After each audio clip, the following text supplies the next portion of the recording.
mais dans quel univers il plonge ce monsieur? Parce que c'est un style qui court par les rues, on connaît un peu ce qui se fait dans le domaine. Mais aujourd'hui, un jeune musicien sénégalais à partir des contes africains, à partir voilà, de son imaginaire, à partir de tout ce qui peut demain être traduit en réalité. Parce que si son rêve, comme il l'a dit dans la carte d'invitation, que votre volonté se manifeste à travers votre présence, Meïssa Libas, Aka, Mehdi, vous invente. Alors, il peut être impressionnant ce jeune homme, physicien et qui écrit, ça court pas les rues comme je disais, et nous osons espérer que tous les esprits vont converger vers ces mots, ces conversations que vous allez retrouver dans ce livre. Et je disais à son père, le professeur, mon ami, le doyen, le professeur Amadou Diop, je lui disais, le premier jour que j'ai rencontré Meïssa, j'ai dit, ça m'étonne pas, quoi. Il est resté dans les sciences et immédiatement j'ai pensé que c'est un livre qu'on devrait traduire en une réalité visuelle. Je pense que Meïssa, tout à l'heure, va vous faire une petite démonstration. On conçoit beaucoup de choses de l'extérieur que l'on consomme dans les médias audiovisuels ou dans les autres supports de communication. Mais je pense que la bataille du contenu, si en Afrique on arrive à gagner ce combat-là, je pense que nos différents auteurs, les créateurs africains pourront être mieux connus et valorisés à travers le monde. Et c'est pour cela que je suis tout aussi heureux que vous d'être avec Mehdi. Alors il a fait ses premiers pas dans ce lycée d'excellence, Amadou Diop, et je vais demander au proviseur du lycée, M. Abdelbiel, à venir justement parler au nom de cette institution, ce lycée d'excellence. M. Abdelbiel, s'il vous plaît. Merci. Merci.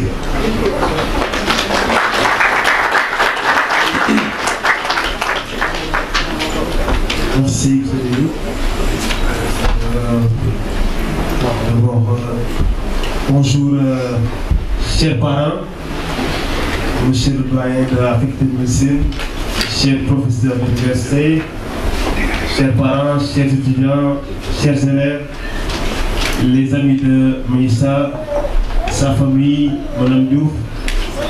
Donc nous sommes très heureux aujourd'hui de recevoir Meïssa pour le lancement de son ouvrage Legacy.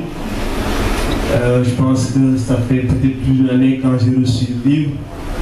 Moi-même, j'ai essayé de lire. J'ai dit, ça traduit un peu le style de notre ami Meïssa. Les élèves m'ont dit, monsieur Biaye, qu'est-ce qu'il a écrit comme ouvrage? J'ai dit, bon, il a écrit quelque chose de très compliqué. Mais Meïssa a été un excellent mathématicien, très futé, excellent aussi dans les domaines littéraires. Et quand il a eu son bac ici au bac Espoir avec la mention assez bien, ça ne nous a pas surpris qu'il a intégré une grande école en France, je pense à Lille, avec un groupe d'amis. Bizarrement, c'est des élèves de seconde, mais qui avaient la taille des élèves de la grande section. C'était lui, Makam, avec Diatara, un bon petit groupe, mais c'était la première promotion de seconde du lycée d'excellence. Et ils ont permis au lycée rapidement de se faire un nom parmi un peu le top 10 des lycées du Sénégal en termes de résultats. Il a suivi les traces de son grand frère Cheikh aussi, qui fait partie des élèves de l'école. Et je pense que durant ces premières années, lui et ses amis ont marqué le lycée. Donc ils ont laissé des traces. Et ils ont continué même à entretenir des relations parce qu'ils nous ont envoyé un peu les adresses du lycée de Lille, de l'université de Lille plutôt, pour qu'on puisse intégrer des élèves de l'école. Donc d'autres ont suivi pour aller à Lille, mais dans d'autres branches, comme Pintousseau, comme Pinot. Donc aujourd'hui, nous sommes très heureux d'abriter cette manifestation parce que quand même c'est une première d'avoir un ancien élève de l'école pour produire un ouvrage.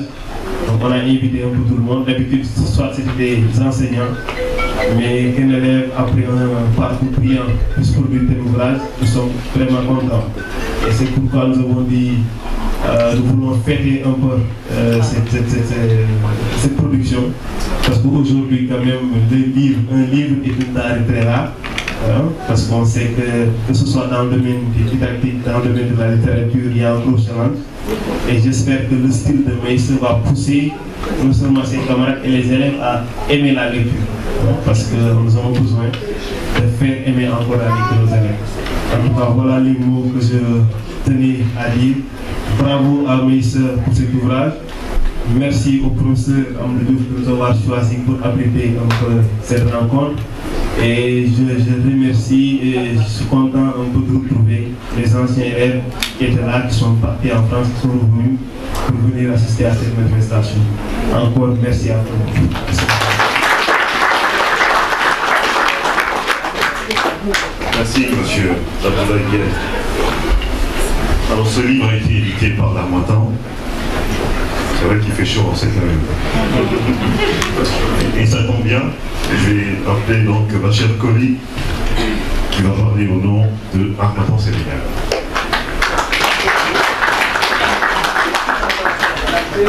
Merci vraiment. Mesdames et messieurs, honorables invités, professeurs, je vous désigne spécifiquement parce que c'est un grand bonheur pour nous d'être là pour parler d'un ouvrage pour dédicacer, lancer un roman qui véritablement a marqué notre comité et ceux qui ont travaillé dans notre structure avant sa parution. Je voudrais tout simplement donc rappeler tout le bonheur avec lequel nous avons travaillé avec Maïssa. C'était pas compliqué, je crois que c'est allé assez vite. Parce que tout simplement, s'il faut faire un travail, il a accepté de le faire, s'il fallait revoir les choses, et c'est ça justement, le travail de l'éditeur, une fois que le travail est bien fait, il cherche encore à l'améliorer, et c'est ce travail-là qui a été fait avec Maïssa. C'est déjà quelque chose de bon et de bien. L'autre aspect également qui nous a beaucoup plu en travaillant avec Maïssa, c'est que déjà en recevant ce manuscrit, ce texte qu'il nous a proposé, nous avons immédiatement décelé en lui deux choses. La première chose, c'est que c'est quelque chose qu'on ne voit pas d'habitude, Ibrahim en a parlé tout à l'heure, c'est l'inactualité de son ouvrage. La plupart du temps aujourd'hui, ce qu'on a en littérature, c'est des ouvrages qui parlent de Mademba, qui rencontre une fille, qui rencontre quelqu'un. En fait, les problèmes qu'on connaît, c'est la réalité, c'est le quotidien, c'est que nous vivons. Il parle de ça, c'est important. Mais là également, nous avons toujours voulu avoir, à l'Harmattan Sénégal, des écrivains qui écrivent des choses inactuelles, qui resteront toujours. Des choses, et c'est justement cela. Nous avons vu en lui un auteur magnifique, en pleine possession de son talent, mais également en mesure de donner vie à sa pensée, mais également à son imagination. Et cela, je voudrais bien qu'on applaudisse fortement pour ça. C'est des choses qu'on ne voit pas aujourd'hui, cette imagination, et je crois que c'est important donc qu'on le dise. Et je crois qu'en tout cas, pour les jurys, pour les grands prix, je suppose que cet ouvrage-là a sa place au niveau de tous les prix qu'on voit aujourd'hui, que ce soit le concours, que ce soit le prix Voir, que ce soit même le prix Nobel. Je crois que cet ouvrage-là, à cause de son inactualité, à cause de ce dont il traite, parce que ce n'est pas un discours, on ne voit pas des Mademba, on ne voit pas des Ibrahima, on ne voit pas des Douf et des Sèvres, on voit des noms et on comprend déjà par rapport au pseudo qu'il a utilisé, qu'il parle à l'humanité. C'est un ouvrage universel. Ce n'est pas un ouvrage qui parle à une communauté, c'est un ouvrage qui parle à tout le monde. Et ça, c'est extrêmement important. C'est quelqu'un qui se sent concerné par les questions qui concernent l'humanité. Ça, c'est important. Et donc, ça nous a donc immédiatement, avec tout cela, rappelé les grands chefs-d'œuvre. Et je crois que ça nous rappelle cela de tous, que nous avons vu, que ce soit dans la littérature, que ce soit dans le cinéma, les Star Wars qu'on a vu, que ce soit Le Seigneur des Anneaux qu'on a vu et qu'on a regardé également, que ce soit également un ouvrage comme Harry Potter. Je crois que c'est de cette trempe-là qu'aujourd'hui Maïssa se trouve, et c'est le grand chef-d'œuvre. Nous lui souhaitons véritablement tout le bonheur d'être à ce niveau-là, de ceux qui ont été Harry Potter, de ceux qui ont écrit Le Seigneur des Anneaux, et que demain on parle de lui. Mais je crois qu'on va s'arrêter là, l'aventure va continuer. Vous allez encore produire des choses qui montrent encore une fois de plus que vous êtes juste. Parce que comme Albert Camus, avec son livre des justes, il y a des gens qui, quand tout le monde dort, quand tout le monde est fatigué, on va se reposer. Eux, ils préfèrent se réveiller la nuit pour réfléchir sur la condition de l'humanité.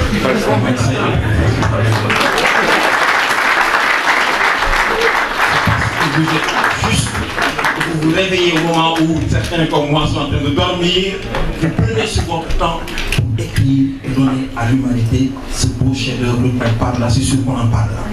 Donc je voudrais tout simplement finir par dire à ceux qui sont là que Maïssa est devenu aujourd'hui immortel. Et je crois que chacun d'entre nous voudrait également que quand il ne sera plus là, qu'on puisse parler de lui. Et écrire un ouvrage fait partie des choses qui nous rendent immortels. Nous lançons souvent aux gens et leur disons que chacun a peut-être quelque chose à dire, il a son style et sa façon de faire. Platon considérait que la poésie était quelque chose qui est d'inspiration divine.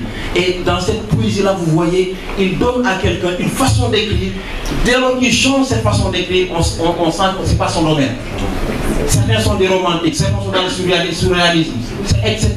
Mais ce qui est important est que dès lors qu'on sort de son domaine, souvent ça se voit. Mais j'ai l'impression que ça, en lisant cet ouvrage-là, a cette capacité en dehors du fantastique de nous mettre dans la réalité. Parce que quand on lit l'ouvrage, on a l'impression parfois qu'on est dans le réel et ça c'est extrêmement important. Je voudrais donc finir par féliciter et remercier son papa, le professeur doyen, pour avoir donné à l'humanité un fils, un jeune comme Maïssa. Je vous remercie.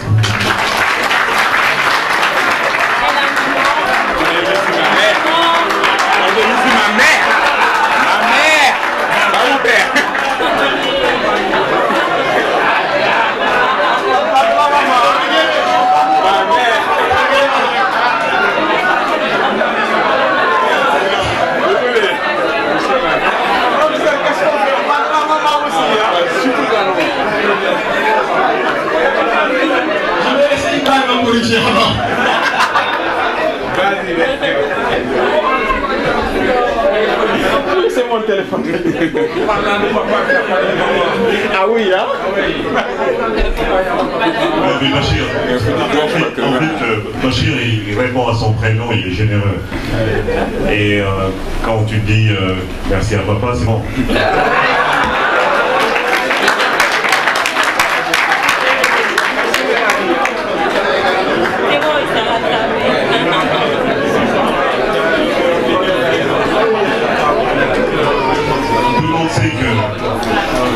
Les philosophes ils disent que tous les choix sont suicidaires.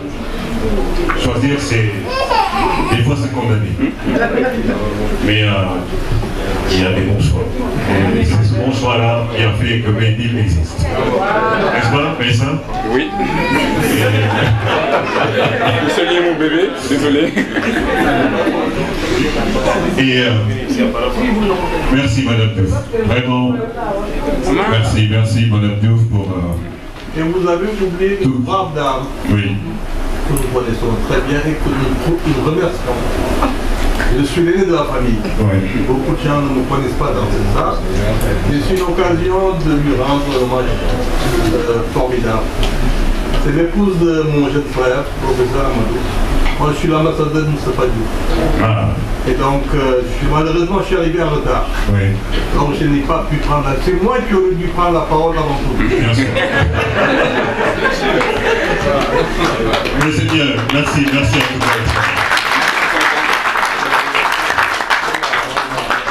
En fait, nous sommes dans le brainstorming. C'est une fontaine d'idées. Tout le monde peut prendre la parole autant qu'il le veut à tout instant. Et c'est vrai que quand j'ai parcouru l'ouvrage, je me suis dit, ouais, il est dans le réel. Mais il est dans le réel. Mais c'est un réel peut-être pas trop connu. Et dans le livre, je ne vais pas trop en parler, mais je retiens quelque chose qui m'a marqué. C'est qu'il dit, après avoir parcouru plusieurs pays d'Afrique, ainsi appris que la valeur des hommes se lie dans leur culture. Tout ça. Et c'est pas pour rien que ta maman s'appelle Rose aussi, hein, parce que on voit beaucoup de fleurs ici. C'est la nature que nous parlons. Et il parle du commencement, legacy. Au début était le verbe, dit certains, sans le mot, que serait le monde. Et c'est pour cela que ta plume me fascine encore une fois, mais merci d'avoir écrit au nom de tous les Dioufés. Les sévères là sont devenus très intelligents.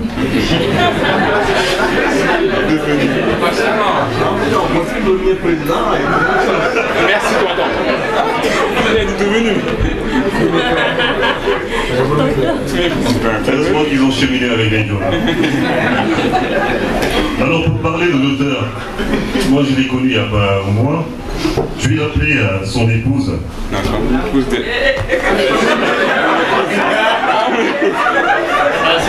Attention, vous riez là-bas. L'épouse de son frère. Je vais appeler l'épouse de son frère. Et au Sénégal, mais c'était pas vrai. Là-bas, on dit belle-sœur. Alors voici Aïcha Toubey, femme de son grand frère et belle-sœur de Maïssa. Voici.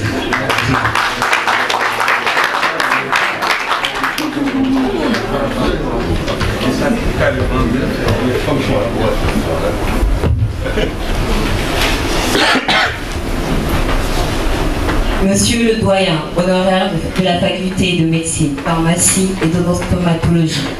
Monsieur le directeur des opérations, représentant le directeur, l'éditeur Harmattan, Sénégal.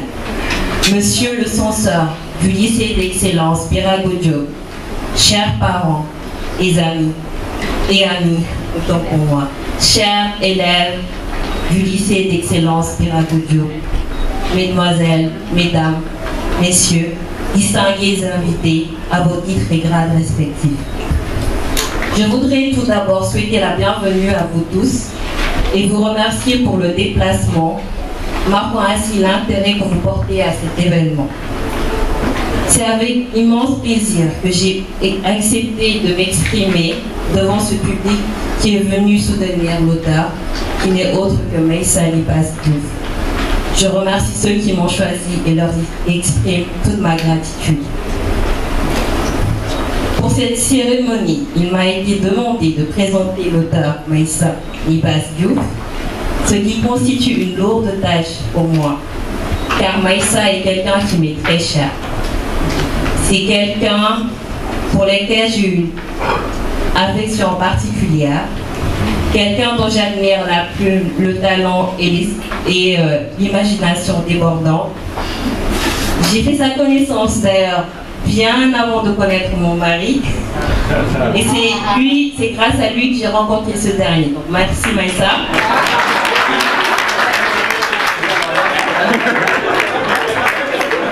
C'est ainsi pour dire l'immense émotion qui me traverse aujourd'hui et surtout l'honneur que j'ai de vous faire découvrir ce jeune auteur.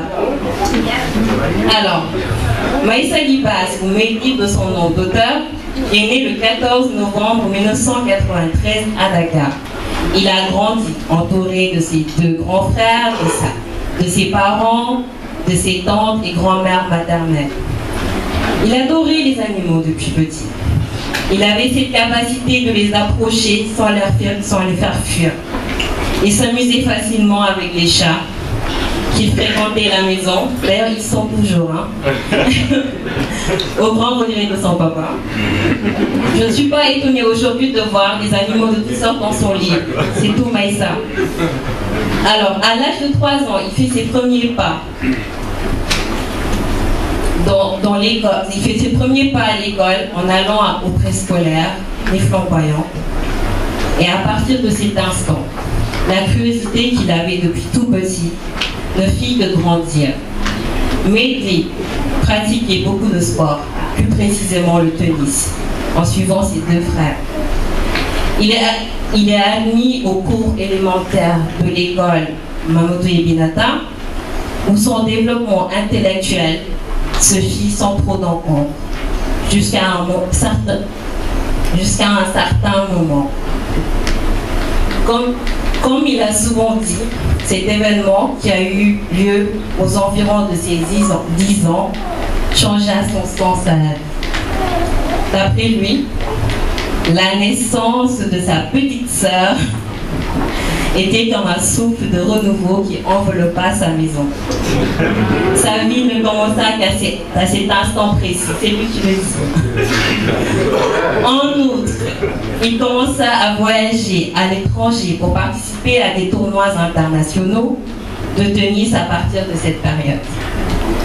Pour le collège, il fréquenta l'école bilingue, le West African College of Atlantic, WACA, où il a pu parfaire encore plus sa curiosité en apprenant une autre langue en la matière de l'anglais. Pendant toute la période du collège, il continua à jouer au tennis, entre autres, plus ou moins autant pour moi, plus ou moins haut niveau, et à voyager à travers plusieurs pays.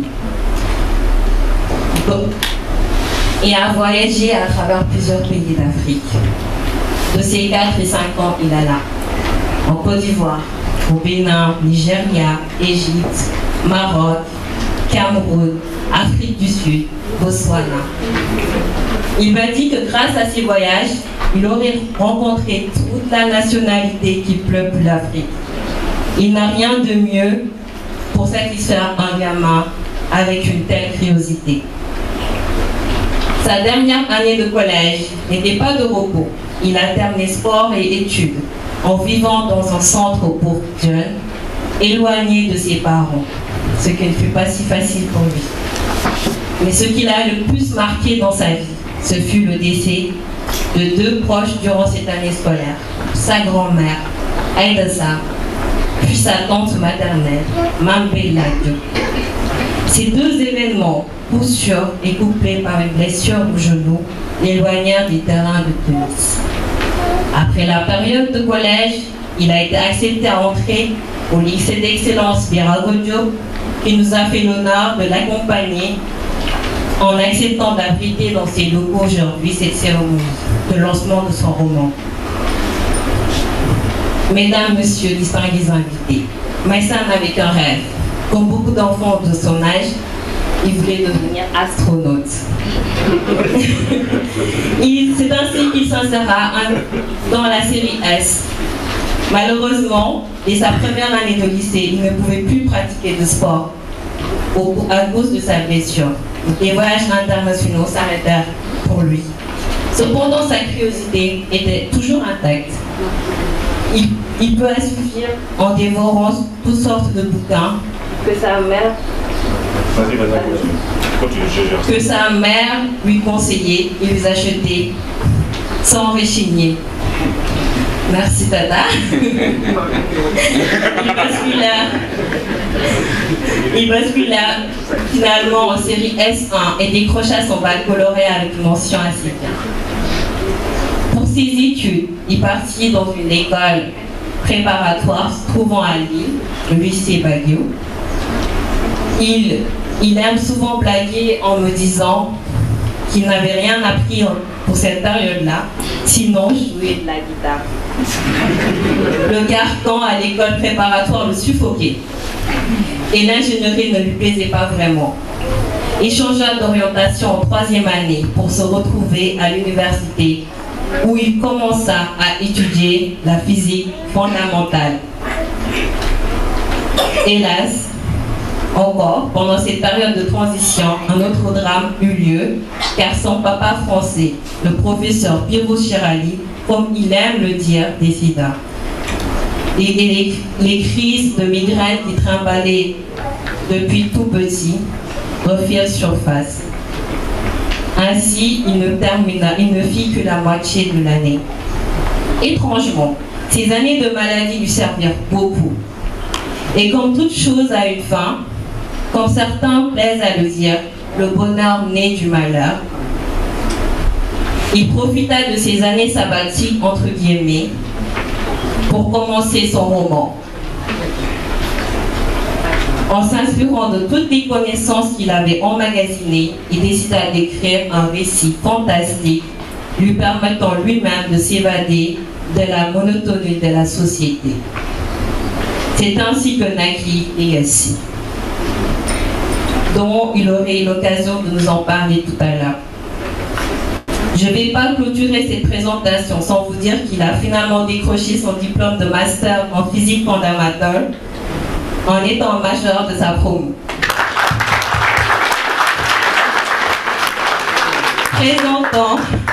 Présentement, il est doctorant dans un laboratoire de prestige à Amsterdam dans ce même domaine.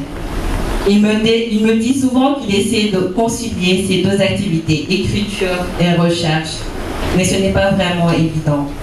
Cependant, il a presque finalisé la suite de son roman. Nous ne pouvons lui souhaiter une réussite. Nous ne pouvons que lui souhaiter une réussite dans sa recherche et sa carrière de physicien, mais aussi dans cette entreprise d'écrivain. Pour écrire enfin, surtout pour sa maman, qui lui avait fait découvrir la lecture. Car là, le guide dans ses projets énormes et le protège. C'est sur cette note d'espoir que je termine mes propos et vous remercie pour votre aimable attention.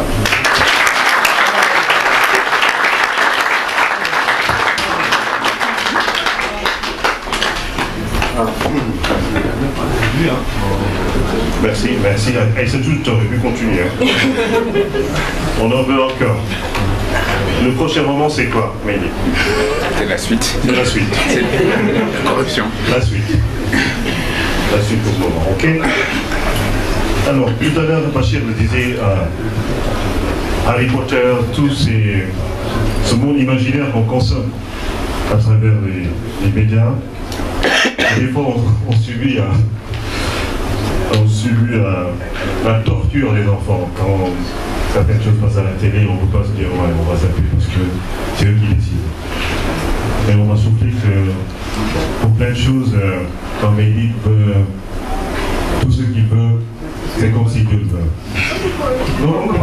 Hein? Non, je te promets. Mais je te promets. Oui, c'est pas Le tennis là, tu as l'ami qui. Ah oui, c'est vrai. Tu as Louis Doumbia. Ah oui, là, c'est vrai. C'est bien, mais ça tu nous permet de retrouver des gens, ouais. Des gens. La famille. Hein. La famille. Mais c'est bien. Alors, nous allons laisser à Messa le soin de nous présenter le livre. Avec justement un petit diapo. Et après, il va vous expliquer en détail ce qui a circulé un peu dans sa tête pour arriver à ça. Alors, Messa Libas Diouf, mais il dit, comme on dit, sous vos impulsions.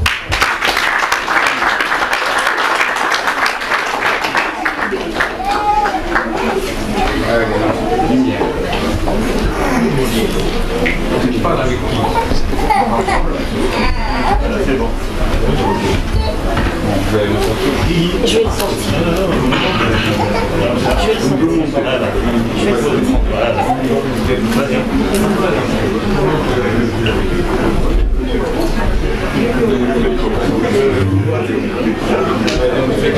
Allez, vas-y.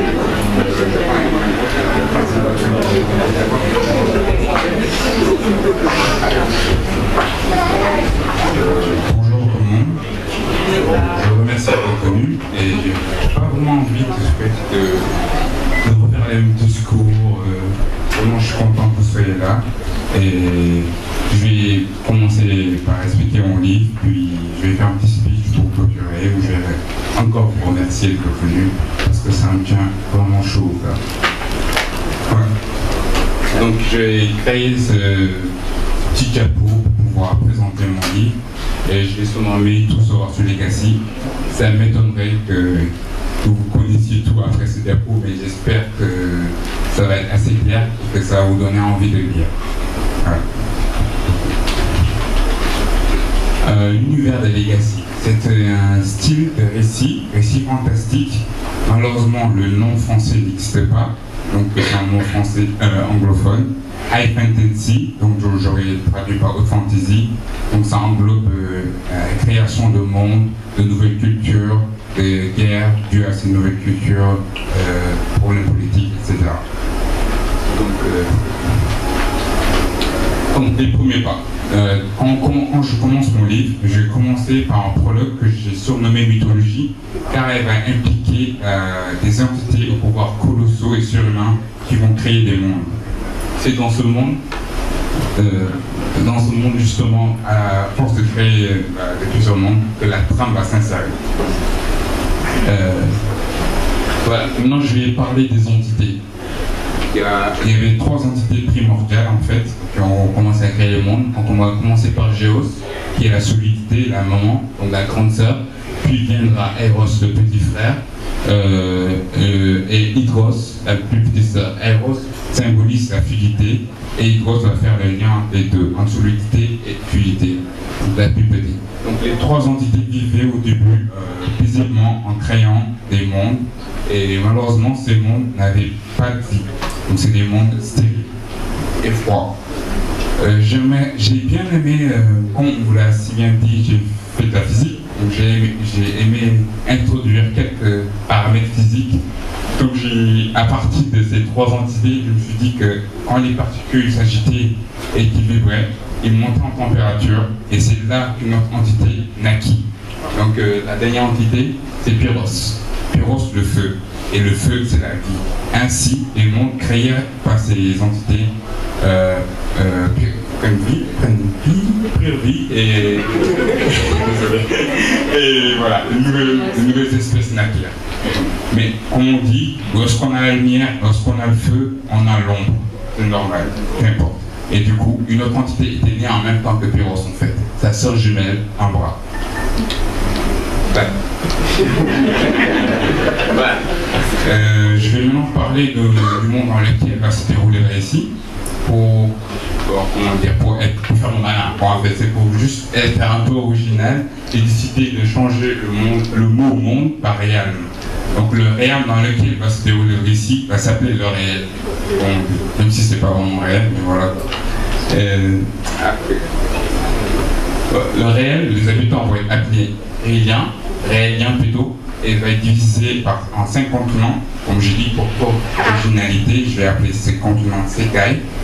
Et dans ces 5 continents vont vivre 3 espèces intelligentes: les Gnomes, les Ningen et les Nahashti. Présentation des espèces. Je vais commencer par les Nahashti. Les Nahashti sont des créatures à peau bleutée, sont très longs de taille, sont agiles et habiles avec la magie. Ils sont très séculaires, ils vivent en communauté d'entre eux et vont occuper un royaume à eux. Les Ningen, en fait, c'est des humains. J'ai changé le mot parce que pour moi, humain, c'est toute espèce intelligente pouvant vivre dans son monde. Du coup, je lui ai dit qu'il fallait trouver un autre mot pour pouvoir les caractériser.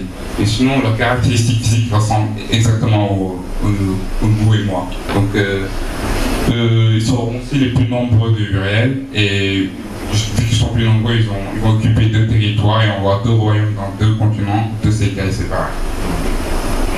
Puis viendra les Gnomes. Ce sont des êtres de petite taille qui vivent sous la montagne, qui adorent la montagne. Ils sont très futés, rusés et sont très agiles avec donc plutôt adeptes de technologie. Au courant, à fur et à mesure que le récit se développe, j'ai introduit d'autres races intelligentes, plus intelligentes que celles dont j'ai déjà parlé. La première partie, j'ai décidé de faire un focus sur les Nahashti, donc c'est l'espèce que j'ai créée, et en prenant comme représentant un jeune homme dont j'ai nommé Quill. Quill est un adolescent Nahashti, il est prodige, en fait il sait tout faire, le mec est bon à tout, école, combat, tout, il sait tout faire, et c'est un prodige, mais il a encore froid, c'est-à-dire qu'il n'en a rien à faire, il peut sacrifier n'importe qui, et même lui-même. Il est intelligent, intrépide et rusé, et il a une qualité de leader, parce qu'il peut sacrifier les gens. Dans l'évolution du récit, comme c'est une aventure, il va rencontrer des événements, de nouveaux personnages. Je vais introduire de nouveaux personnages, je vais en profiter pour introduire de nouvelles cultures, de nouvelles espèces et de nouvelles types de politiques. Voilà. Maintenant, on va parler de Salama. Quill va rencontrer à un moment Salama, le deuxième personnage principal, qui est en fait une adolescente Ningen à la personnalité très forte. C'est une orpheline depuis son tout bas âge. Elle a été élevée par des moines et elle est têtue, bornée, pour de rien. Tout obstacle est rasé avec sa force. Et c'est sûrement l'humaine la plus douée que j'ai créée dans le monde. Et j'aimerais juste dire que c'est mon personnage préféré et que la suite est ici. J'ai hâte de voir son évolution et je pense que vous aussi. Là, c'est 2 diapos qui vont expliquer les mécanismes de la magie dans...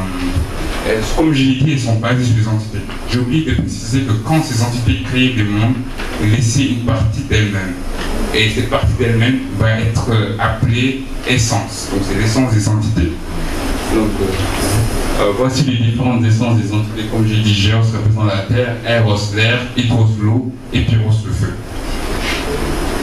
Ici, c'est un petit tableau qui me permet de comprendre les mécanismes. Donc il y en a deux en fait, comme j'ai dit, les essences viennent des entités. Donc comme les entités ont créé le monde partout sur la nature, elles peuvent être seulement activées en manipulant le mana.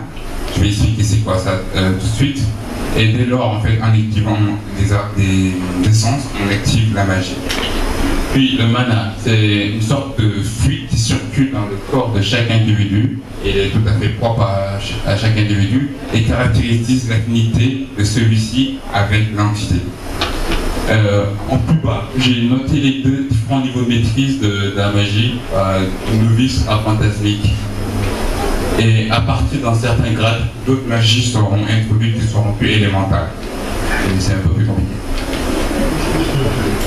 Maintenant, je vais parler rapidement de l'intrigue principale. Rey va être soumis à une invasion d'un ennemi ancestral, et dès lors, qui dit différentes espèces, différentes races, qui problème de cohésion. Du coup, je vais surtout baser sur la lutte intestine de ces différentes espèces qui n'arrivent pas à s'entendre parce qu'ils ne connaissent pas la même religion, ils n'ont pas la même culture. Et du coup, vous voyez là où j'en venais, pareil ici. Donc, et après, du coup, j'ai décidé de prendre les adolescents comme personnages principaux parce que je trouve que c'est à cet âge qu'on voit le monde de façon différente et que aussi on va aller à l'aventure et en utilisant ça comme prétexte, je peux introduire le monde de Legacy. Pour le fantastique, j'aimerais juste dire quelques mots. Je me suis inspiré des légendes et contes africaines, surtout Piragoyo, sûrement, les légendes européennes et beaucoup de légendes asiatiques. Et les animaux que j'ai créés dans son monde sont remplacés par des chimères, donc des composites de différents animaux. Et j'aimerais dire qu'à travers l'aventure de ces adolescents, je vais introduire de plus en plus des créatures fantastiques, soit de mon imagination, soit de ces légendes. À partir de maintenant, je vais vous lire un petit extrait et j'espère que ça va vous plaire.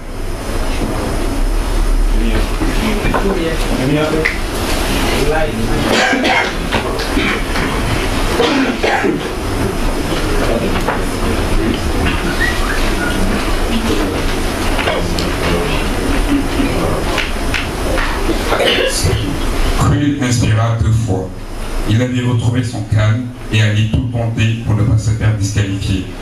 Sa main effleurèrent son arc et le prendirent sereinement. Il prit l'une de ses flèches préférées et recalcula mentalement la trajectoire à lui donner. Il l'inspira à nouveau, puis arma et lâcha enfin. Il était sûr de lui, la trajectoire était parfaite. À 20 mètres de la cible, le vent se leva. À l'est du village se trouvait un lac. En cette période de l'année, l'eau reflétait brillamment l'argent de la lune. Il y avait des pirogues échouées sur la grève. Le lieu était désert. Non, il y avait une personne assise à côté des pirogues. Des bruits de pas surgirent derrière lui. Une jeune fille s'avança et s'assit à ses côtés. Ils se regardèrent, mais elle parla guère. « Comment m'as-tu trouvé ?» demanda le jeune adolescent. «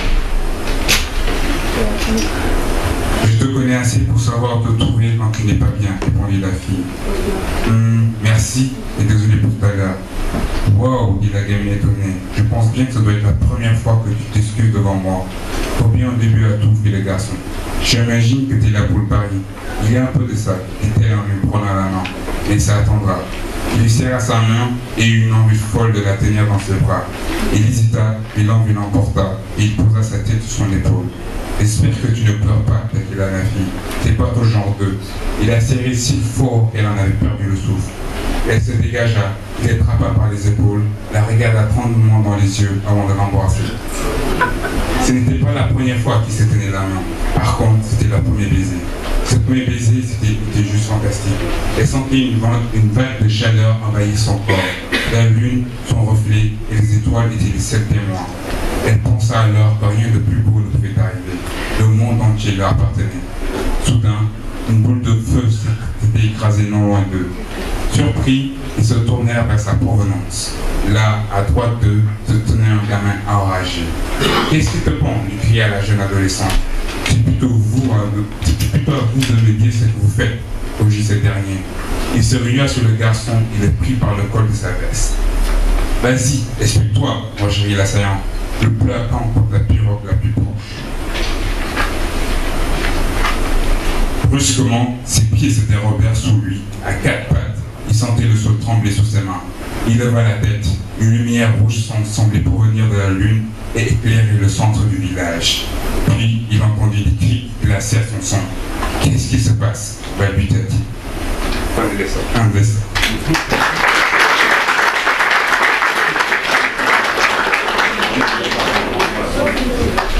Voilà, ce sera tout pour la présentation du livre et merci de votre attention.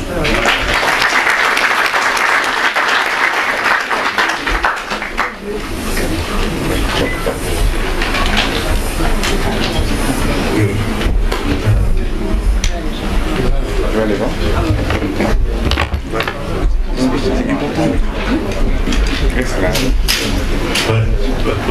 Voici donc Legacy.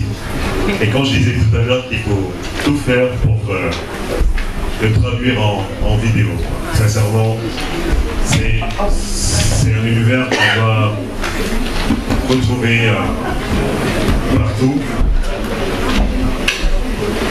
surtout en matière de production audiovisuelle. Alors, après cet extrait, moi j'ai envie de poser une question à Mélissa.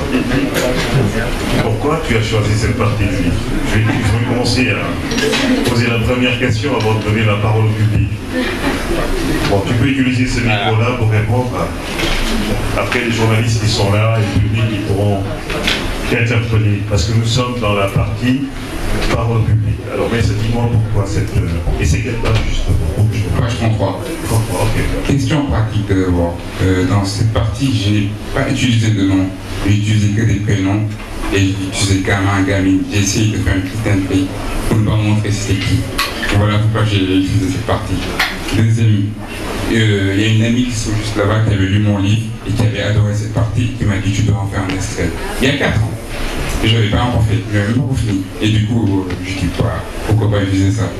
Et j'ai lu ça à ma famille hier et ils ont adoré. Et donc je me suis dit, pourquoi pas faire découvrir aux autres. Et je pense que c'est tout. Et c'est mignon, sinon. Merci. Question du public. Question du public. Bonjour, je suis Cheikh Mohamed Diop. Donc avant-hier j'ai reçu une invitation de Tata Rosemary. Donc on était le 15 et j'avais hâte qu'on soit le 16 pour que je me fasse livrer le bouquin. Je l'ai lu, je suis au chapitre 4. Et effectivement, bon, avec les contraintes, j'ai dû même m'absenter du boulot. Et en expliquant furtivement à mon patron qui devait voyager ce soir c'est quoi le livre, il m'a automatiquement demandé de lui faire une commande. Donc on lui a achevé le livre. En tout cas, l'intrigue était très intéressante. Je te félicite pour ça. Et je parle d'autant plus que voilà, je suis aussi écrivain et franchement, j'ai beaucoup à apprendre de la manière dont tu as amené l'histoire jusqu'à la page 34, là où tu commences à raconter l'exercice de tir à l'arc, dans lequel tu développes des théories de physiciens. Bon, je comprends le calcul de trajectoire aussi, mais c'est pas donné. Et en ayant fait ça, franchement, tu nous as plongé dans un univers, parce que j'ai expliqué ça à ta femme. Jusqu'à la page 35, je n'ai rien compris en toute humilité et je vais reprendre la lecture. Je ne sais pas si c'est un compliment, mais bon. Non, c'est bon, parce que Nietzsche disait qu'il fallait donner tourment et passion à toute action. Donc, et ça fait plaisir. Je te félicite. Donc, c'est pas tellement une question que j'avais, mais juste pour te dire que le livre est fantastique. Je l'ai vendu à mon patron en lui disant très rapidement que c'est quelque chose comme Avatar, mais en plus original et qui parle de conquête, de résistance et d'ouverture. Donc, c'est ce que j'ai pu comprendre à partir des 50 premières pages. Et je suis très fier de toi, mon petit frère que je ne vois jamais. Les deux, je les connais très bien. Et puis, pour répondre à tonton Diouf aussi, voilà. Gars et dañ ne wax ni que benn pas moom quoi bu dem xam-xam doo ko doon da nga koy nàmp. Voilà, c'est tout. ça revient. On comprend.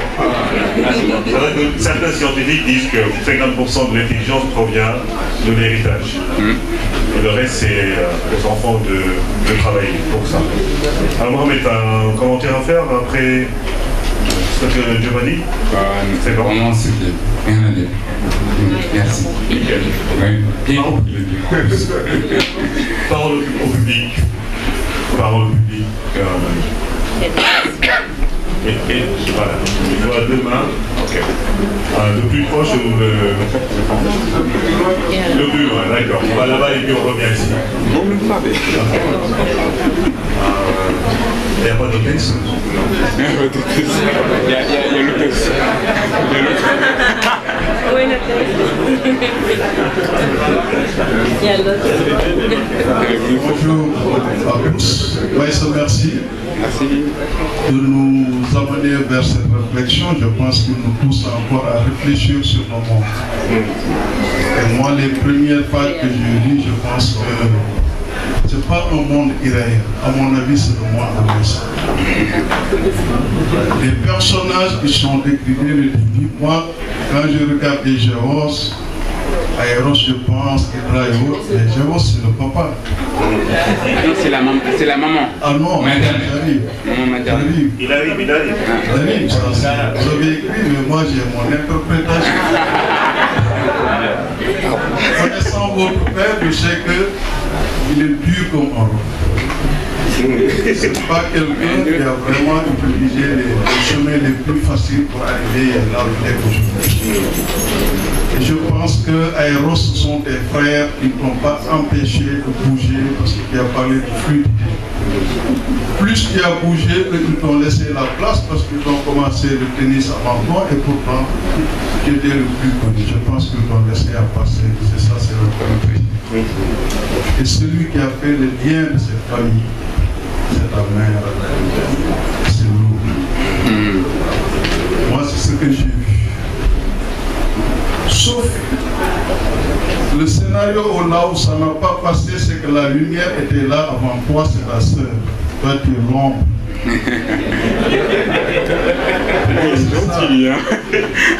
qui m'a un peu intrigué et là où vraiment je n'ai pas bien compris, quand dans le monde musulman on parle de salama, on pense à la paix. Et puis là, c'est une personne pure qui a été élevée par des moines, qui montre le dialogue islamo-chrétien, mais également une personne qui peut être changée selon la nature, selon son environnement. Et tout ceci, c'est dans ton monde de physicien qui est la vie, qui est le monde.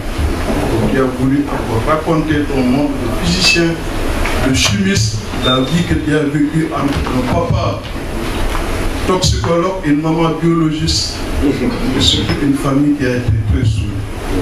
Pour moi, c'est aussi une occasion de rendre hommage à ton père, à ta mère. J'étais toujours derrière quand ils m'ont monté le trait quand je suis né. Je voulais du soir de la famille parce que le seul est très généreux. Il doit toujours ouvrir les portes de sa maison, de tout d'ailleurs. En tout cas, merci. Je pense que c'est lui qui a voulu rendre hommage dans ce livre avec notre grande sœur. Merci et félicitations.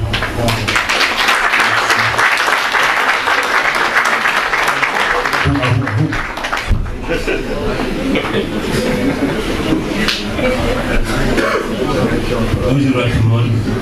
Bon, je ne voulais pas poser des questions, mais c'est quelques mots d'encouragement.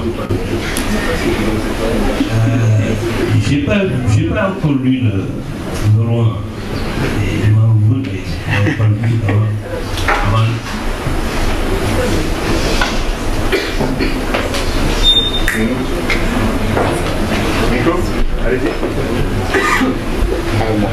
Je disais que j'ai pas encore lu le roman. Je m'en veux d'avoir pas lu ce roman, d'avoir mis les pieds ici. Mais bon, à cela les thèmes. J'ai vu des extraits, mais bon, on a l'impression d'être dans un autre monde. Vraiment, c'est le monde de Maïs de Gomme, si bien décrit le monsieur qui vient de passer. Mais bon, c'est un garçon à encourager, je le connais vraiment. Mais il m'étonne. Pourquoi il m'étonne? Parce qu'on m'aurait dit qu'il a créé un logiciel de jeu pour les mobiliser. Il est fait pour ça. On m'aurait dit qu'il a créé un autre logiciel sur Internet. Je dis oui, il est formaté pour ça. Mais il a écrit un roman. Ça m'étonne un peu. Qu'est-ce qu'il a trouvé ce temps-là pour écrire ce roman? En tout cas, bravo maître et bonne continuation.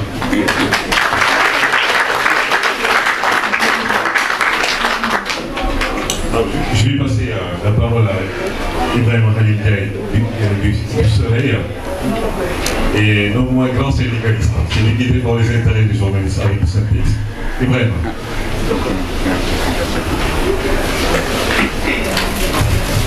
Merci.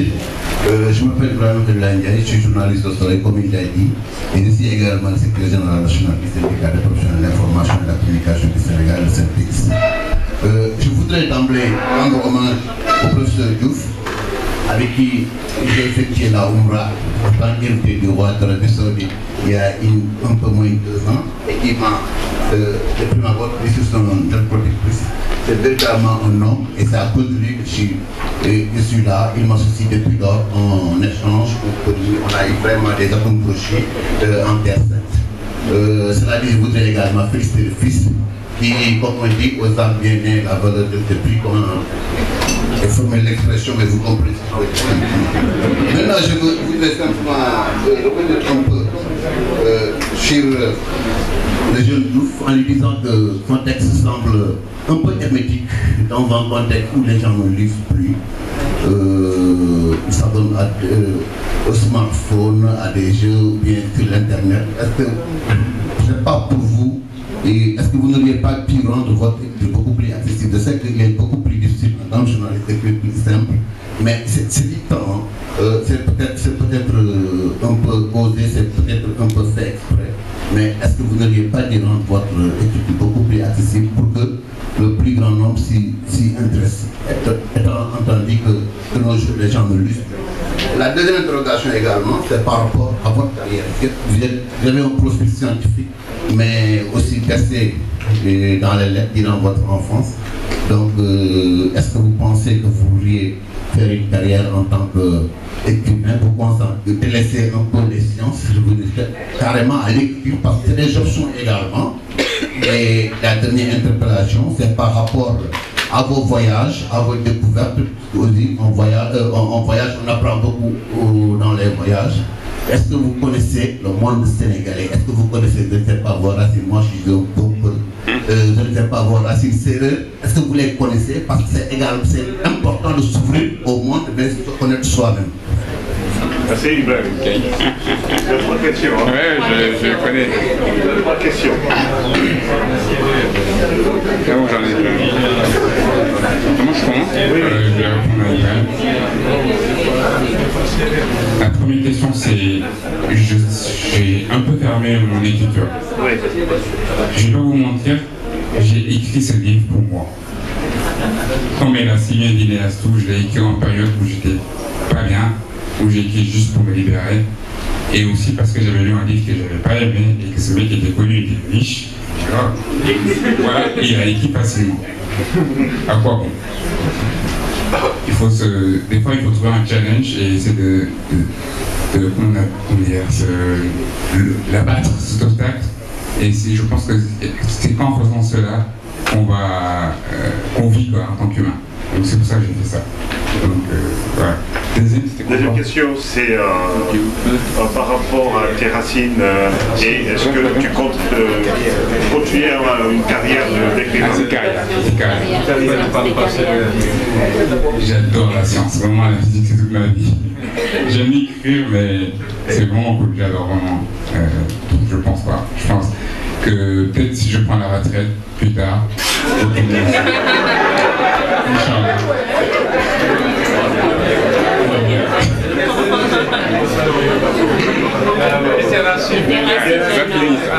Les racines, je ne parle pas sérieux. Mon Wolof un peu souffre, comme on dit. Je comprends tout, mais j'ai un accent mauvais. Parce que j'ai beaucoup vécu avec des gens étrangers, comme je disais. Au tennis, je traînais avec des étrangers. Donc, soit j'allais à l'école, je descendais, j'allais directement au tennis, je traînais avec des étrangers. Après, je voyageais, je traînais avec des étrangers. Par contre, j'ai fait beaucoup de villes du Sénégal, par contre. Je pense que j'ai tout fait. Antan, Saint-Louis, Cap-Skirring, Jorel, Joal, Sinsaloum. Bah, je les ai tous faits. Au moins, je les ai faits. Et Kédougou. C'était chaud.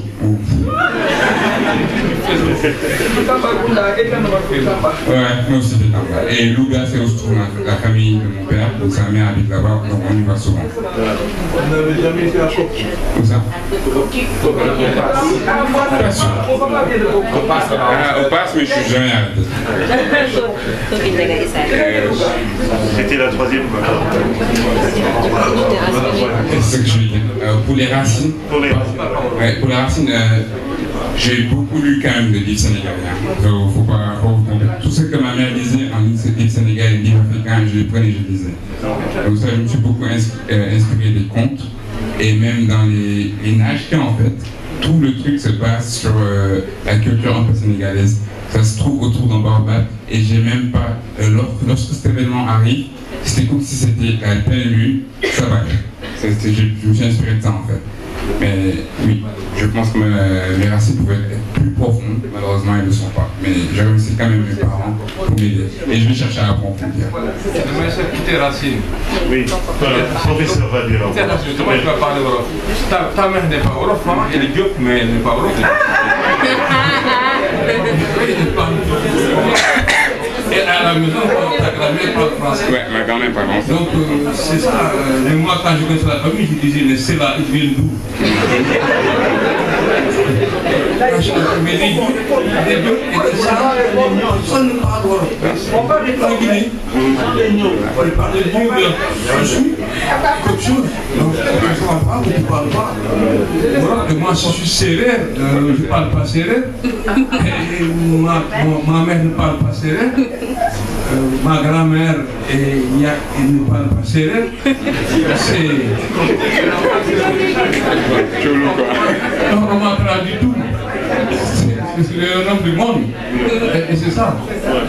Maintenant, il faut essayer de chasser ses origines, comme je fais en la généalogie. Je lui dis bonjour, les dégâts. Merci, professeur. C'est vrai que dans l'ouvrage, il parle des contes, notamment de Birago.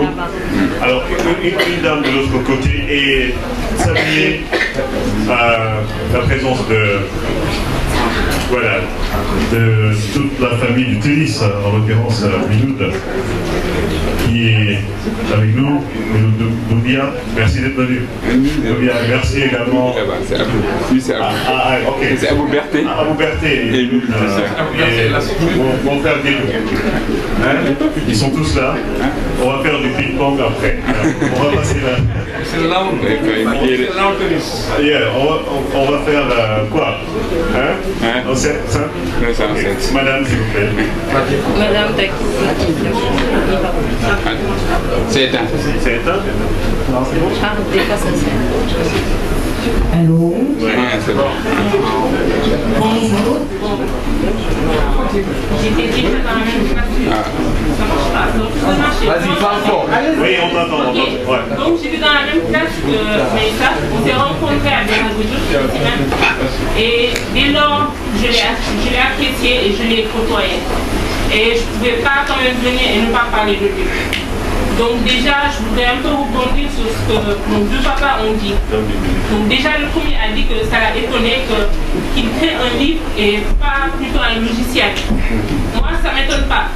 Parce que déjà, depuis qu'on était en seconde, il lisait tout le temps. Et il y avait un livre qui m'avait... Allô? Donc il y a un livre qui m'avait marqué, qu'il avait lu. C'était de Weber, je pense, c'était sur les fourmis. Je ne peux pas lire les fourmis. Je me disais, comment peut-on lire un livre sur les fourmis? il lisait tout le temps. Il aimait lire Dan Brown aussi. Donc c'est quelqu'un qui aimait lire. En dehors des sciences, c'est quelqu'un qui a toujours adoré la lecture. Donc quand il m'a dit qu'il a écrit Legacy, ça ne m'a pas étonné non plus. Donc voilà. Et aussi pour ce que l'autre papa a dit, à propos de la culture. Donc déjà lui, il a ce qu'on appelle l'unicité dans la diversité. C'est-à-dire qu'il parle déjà de l'unicité de l'Afrique. Il ne parle pas du Sénégal en particulier. Il essaie de toucher beaucoup de cultures. Donc je pense que c'est déjà ce qui est important. Et c'est ce qu'on recherche ici en Afrique. Il a aussi parlé de ça. Et il a aussi dit qu'il a écrit le livre pour lui. Il y a Victor Hugo qui disait que quand il parle de lui, il parle aussi des autres personnes. Mais lui, il a parlé de lui. Et il n'a pas fait attention qu'il parlait aussi d'autres personnes. Il a fait de manière inconsciente. Merci.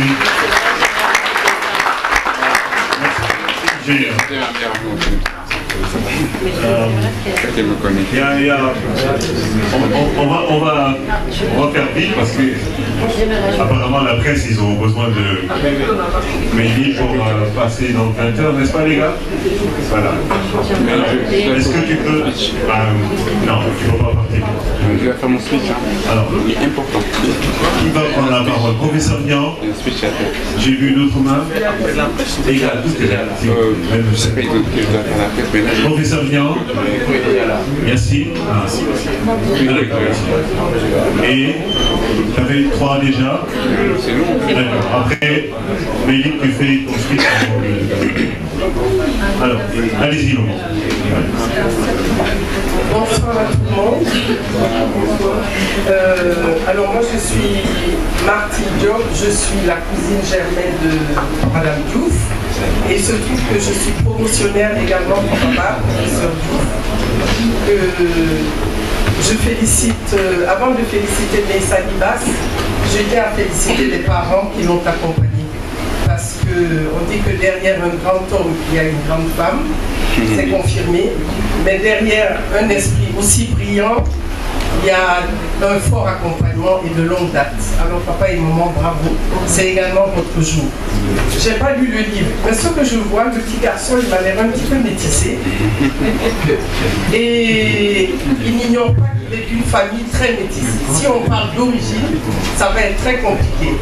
Parce que nous, de notre côté, il y a du Guinéen, il y a du Sénégalais, il y a du Nantillais, il y a du Malien. Il y a vraiment, c'est assez mélange. Mais je ne suis pas étonnée que Meissa Libas, il porte 2 prénoms, peut-être ceux qui le connaissent le savent. Il porte le prénom de son grand-père, qui est mon oncle, et de notre Libas, et de notre arrière-grand-père. C'est ça, le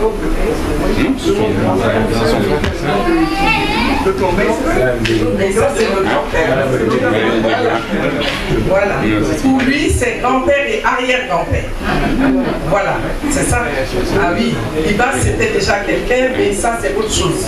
Bon, en tout cas, je ne suis pas étonnée avec ce métissage, mais ça Libas, que tu passes de la... Quand on m'a dit physique fondamentale, j'ai dit bon, j'y vais parce que je suis une tata, mais je ne comprendrai rien du tout. Bon, mais j'ai quand même ton petit extrait m'a un peu édifié et je suis pressée d'arriver à ce soir pour lire le livre. Mais je ne suis pas étonnée que tu passes de la physique à la littérature, au roman, etc. Ça, c'est l'ouverture sur le monde. C'est l'ouverture sur le monde et ça vient aussi de ton métissage, etc., etc. Alors bravo, au nom de toute la famille, nous sommes très très fiers de te savoir ici. Ça élargit un petit peu le champ de ce que nous sommes. On a maintenant des écrivains parmi nos enfants, des physiciens qui vont nous amener dans les étoiles, c'est bien. On remercie le Seigneur et vraiment on lui souhaite bon vent, belle carrière, aussi bien dans la physique que dans la physique. Bravo. Merci Tata. Vous pouvez passer le micro à une autre. Bonsoir tout le monde. Je voudrais d'abord avant de parler de Meissa, parler des parents que je connais, particulièrement du papa. On a fait pilote. J'ai encadré Meïssa pendant une bonne partie de sa carrière de télévistique. Je cite dans le livre d'ailleurs d'une manière assez, j'allais dire, continuellement. Et si cela a fait un peu sa carrière, c'est que à mon niveau, à notre niveau du moins, j'ai toujours, quand je l'encadrais, je disais à Meïssa souvent, je le savais pensif. Je le savais pensif. Ouais, c'est vrai. Meïssa, quand on lui a donné une donnée, sur un encadrement de 1 heure de temps, voire même 1h30, il passe 45 minutes à réfléchir. Il n'agit pas. Il n'agit pas. Et dans les 15 minutes qui suivent, il est explosif. Alors, et souvent, et quand il explose, il s'en prend à lui-même. J'ai dit, mais ce que tu m'as dit au début, c'est ce que j'ai compris à la fin. Et souvent, il arrive à faire son monde à travers cela. Je le savais, comme je disais, pensif, mais je ne savais pas qu'il pouvait allier les choses, donner de la figure aux choses.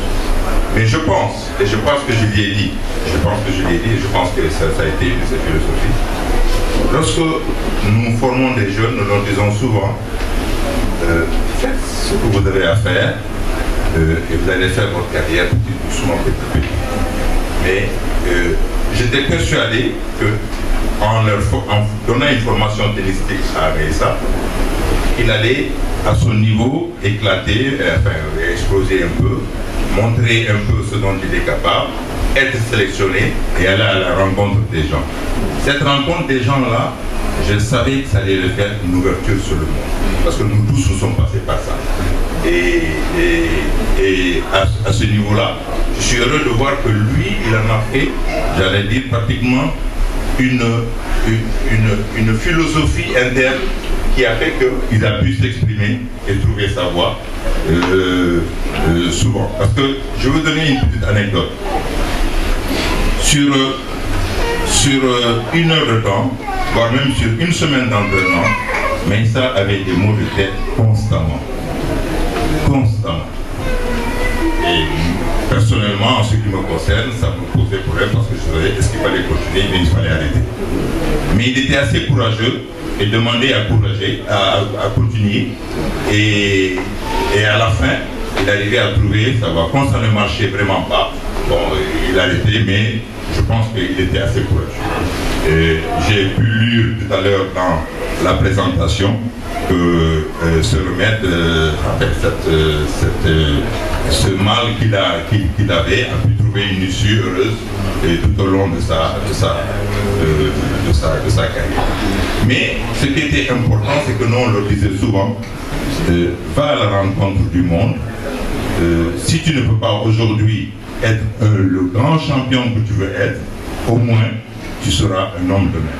Et je pense que c'est ce qu'il nous traduit par les études brillantes qu'il a eu à faire et aussi par, j'allais dire, il s'offre, j'allais dire, des plaisirs comme écrire un livre et vraiment, je pense qu'il y a même d'autres choses qui nous cachent et qui va nous révéler plus tard.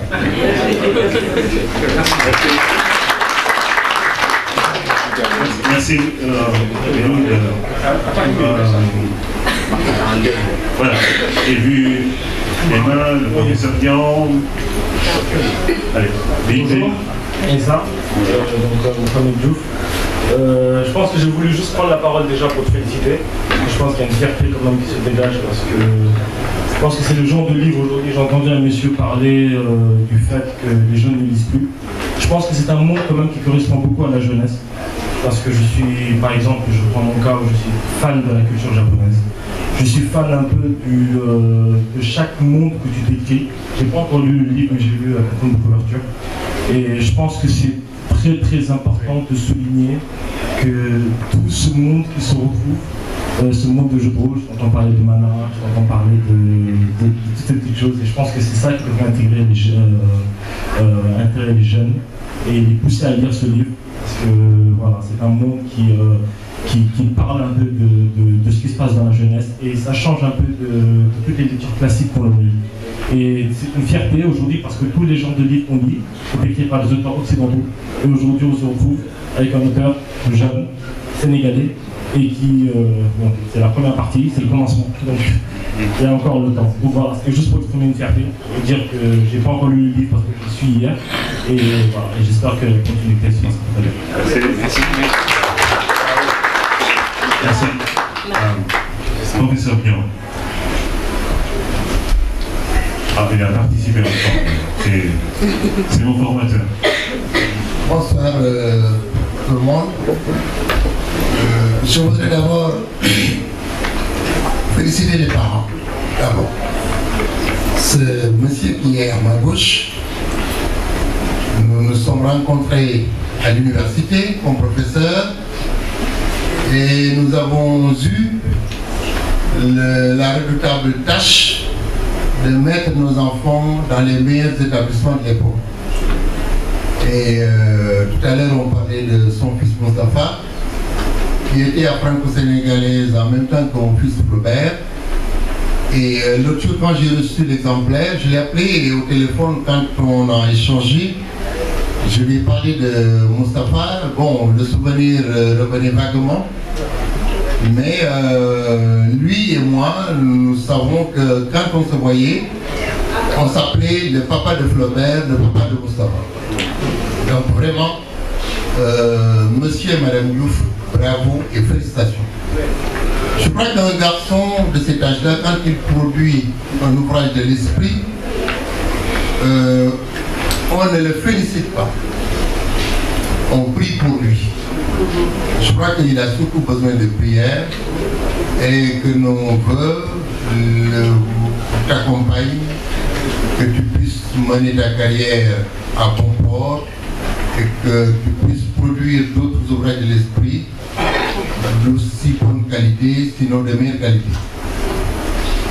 Je voudrais attirer ton attention sur un point. Il y a eu un commentaire critique qui a été fait tout à l'heure par un monsieur qui est derrière. Il faut prêter une attention particulière à ce commentaire critique. Corneille avait dit, quand on commentait son œuvre, à un moment donné, ceci, que de choses ces gens-là me font dire alors que je n'y avais pas pensé. Une fois que l'ouvrage est publié, il ne t'appartient plus. Il appartient à tout le monde. Je voudrais aussi profiter de l'occasion pour dire au public ceci.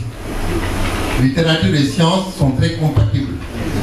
Alain Robbe-Grillet, que tout le monde connaît, qui est l'auteur de La jalousie, l'auteur des Gommes, était un ingénieur spécialiste de la banane. Et ça n'a pas empêché quand même de produire des ouvrages de l'esprit.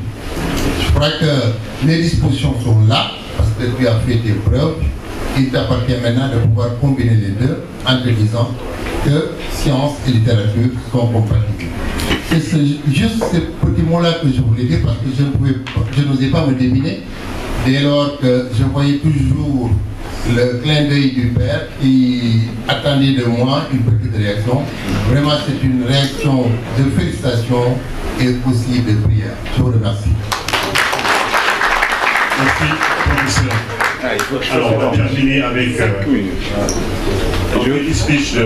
Mais il tient à ce speech. Et après, il tient à son speech. Après, la presse va pouvoir lui poser des questions.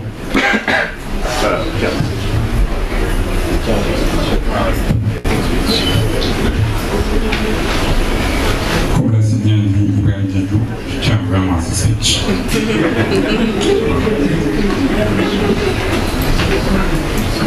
J'aimerais clôturer cette cérémonie pour donner une entière reconnaissance à tous ces gens qui se sont déplacés pour se retrouver devant moi. Sans vous, chers lecteurs, chers auditeurs, je ne suis rien en tant qu'auteur.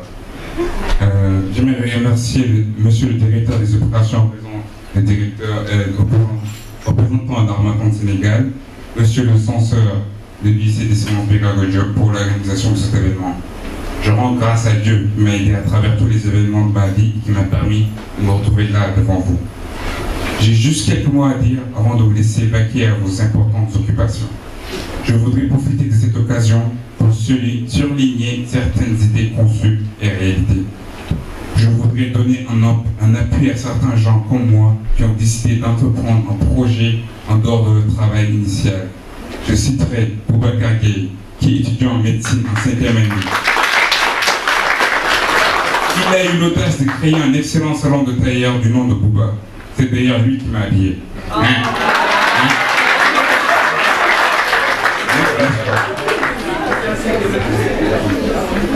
Je vais aussi citer Hassan, qui vient de terminer ses études en statistique, tout en réalisant un film 3D basé sur la culture et les réalités historiques de l'Afrique, du nom de The Poetry of Kwame Ba.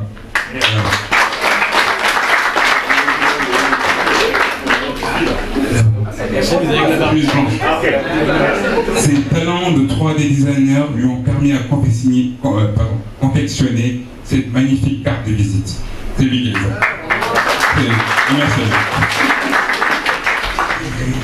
Je n'ai pas oublié ma chère belle-sœur, qui a fait ainsi tout son témoignage en me présentant. C'est une mère de famille avec 2 boulots. En plus, ça fait 3 boulots, vous imaginez. Elle travaille à la Société Générale et est une blogueuse populaire dont le succès ne fait que grandir.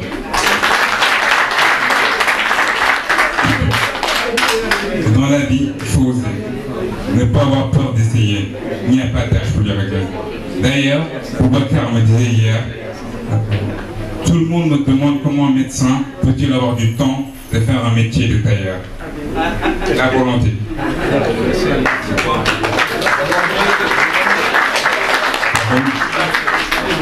Il n'ai rien fait d'incroyable comparé à ce qu'ont fait les 3 cités plus tôt.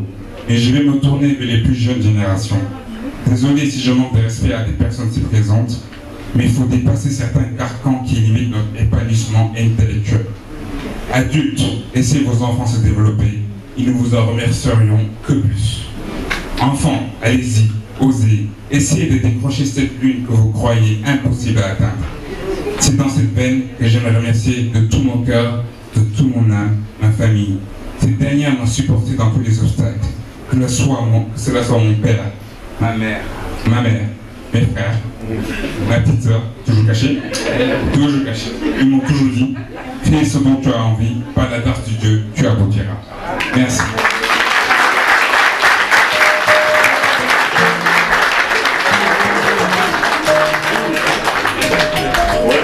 Fallait le faire. Maintenant, tu vas les répondre. Je vais laisser après tu fais la dédicace, Lily. Il y a encore tes juste en face, tu pourras faire la dédicace pour tout le monde. Merci. Fantastique public. Merci. Le côté, c'est en face de l'école. Merci.